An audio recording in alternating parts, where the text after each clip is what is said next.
What about that game at Bama? Remember that game at Bama? Didn't you drop like 35, 15 and on the road like a coach? I can remember because leading up to it, your freshman year, obviously, you were like a unicorn, right? You obviously 6'10". I might have grown 6'10" since then, but you could run, you could shoot, you could do it all. And I can remember thinking and saying, I was like, listen, we got a guy that is a trick maker because you go those games on the road, he can give you 30 when nobody else can. And that's what became your sophomore year. You just, like, everybody goes struggles their freshman year, just learning, college basketball and being on campus. All of a sudden now, your sophomore year, you become SEC like player of the year, like the best player in the league. How even realize that you were going through this, or did you prepare? It was just something that it just clicked. I'm not gonna lie, man. Like my freshman year wasn't a struggle for me. It's just in my mind, I didn't know if I was like the guy on the team or not. Because normally I would get the ball a lot in high school. I can do a lot of different things. But then I had like other guys on my team that was like shooting a lot of shots or doing things that I wasn't really accustomed to. You can call them out. So Who was it? You can call them out. I don't do those type of things. Hey, listen, I had guys on my team that shot too much. Kareem Reed, come on, Derek Hood, man, come on, D Hood. You need to get a rock with me, man. I didn't really know if it was my team or not. So it actually took me. My freshman year, we played in Maui. We played against like Minnesota and Gonzaga and things like that. And I had to ask Coach Anderson, like during Maui, like Coach, what's my role in the team? Like I'm kind of confused with like what's my role? And he was like, hey son, it's your role to be yourself. Like be who you are. Like I ain't recruit you to be nobody but Bobby Portis, man. Be who you are.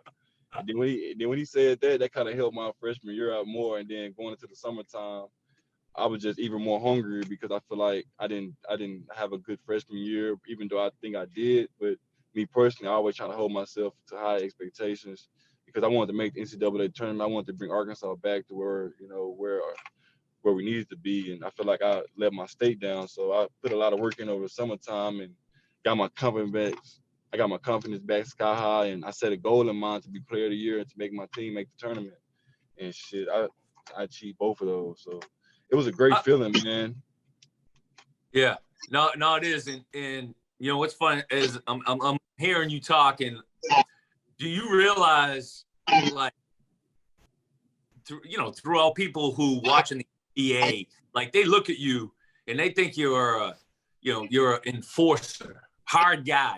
Bobby Portis will come in and he's gonna, you better get ready to knuckle up with BP. Do you understand or embrace that side of what people sometimes look at you at? Like I look at you as a skilled 6'11", runs the floor, could shoot it, could handle it, does all these things. But a lot of people look at you like, that's a tough guy there. Don't you hit once his eyes get big, he's gonna for sure. I think in the summertime, me working out with Lethal Shooter and my trainer and stuff like that, I think it kind of helped me get away from those things. I think right now I'm in a great space in life. I come in, play my minutes with force, try to be as efficient as I can, help the team, impact winning.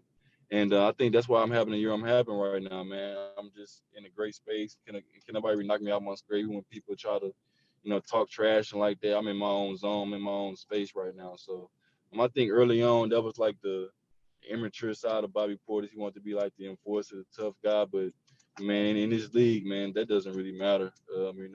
People know who's tough. People know who's not. And I know with me, I just want to win as many basketball games as I can to, get back to the playoffs, impact winning. That's my only goal right now, man, is to get better every day. I mean, that's our only job anyway, is to get better each and every year.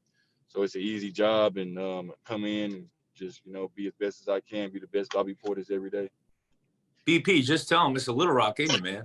You don't have to. I don't have to do that. I don't have to do all that anymore or try to talk anything, man. It's just what it is.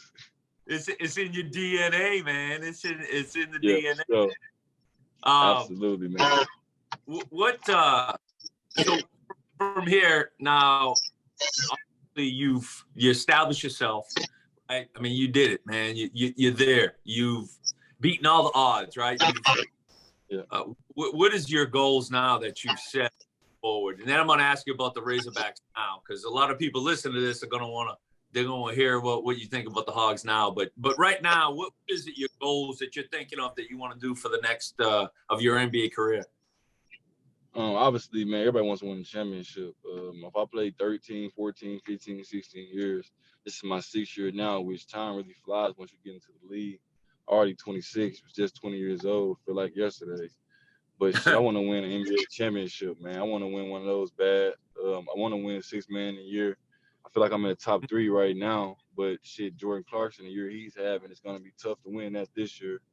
He's putting up some big time numbers off the bench for the Jazz, and the Jazz are #1 team right now in the league. So, you know, when you win, you know, you get the accolades. So, and then with me, man, and when it's all said and done, man, I just want to win a championship, man. I think all the personal accolades will follow once you win. And I think winning is the biggest thing in this league, man. You know, you don't really remember the guys that lose, man. You remember the guys that win.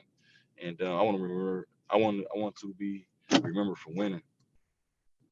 Hey, let me ask you a question about the Bucks. Is Pat Connaughton, can he really jump that high, or does he just have great timing on his jump? I'm telling you, because he's a 2-foot jump, and he's a Boston guy. You know what I mean? He got bounced though, man. I ain't gonna lie. Me and Pat was in the same draft. Me and Pat was in the same draft in 2015, and I know at the combine and stuff, I'm not a big time leaper like that. I can dunk though, but I'm not a big time high flyer. And I remember he had like one of the highest, you know, verticals in the draft. I was like, man, who is this guy from Notre Dame? And then, you know, it's kind of crazy that 6 years later we're on the same team.